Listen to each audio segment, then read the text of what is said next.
السلام علیکم، خبر شامل کرتے ہیں سوز آباد سے۔ پاکستان گروپ آف جرنلسٹ تحصیل سوز آباد کے عہدیداران نے وفد کے ہمراہ ڈی ایس پی سوز آباد گل حسن صاحب سے ملاقات کی اور پھولوں کا گلدستہ پیش کیا۔ اس موقع پر پاکستان گروپ آف جرنلسٹ تحصیل سوز آباد کے صدر ملک محمد اصغر، سیکرٹری جنرل رانا محمد اقبال، ساجد نواز خان، چودھری آس محمد، ملک ندیم اور دیگر عہدیداران نے ملاقات کی۔ پاکستان گروپ آف جرنلسٹ کے وفد نے بڑھتے ہوئے جرائم پر ڈی ایس پی صاحب سے توجہ کرائی، جس پر نئے تعینات ڈی ایس پی گل حسن صاحب نے کرائم کنٹرول کرنے اور امن و امان قائم رکھنے کی یقین دہانی کرائی۔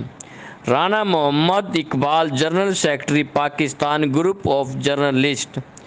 اب سنتے ہیں ہمارے نمائندے روز شکیل سے۔ جی شکیل۔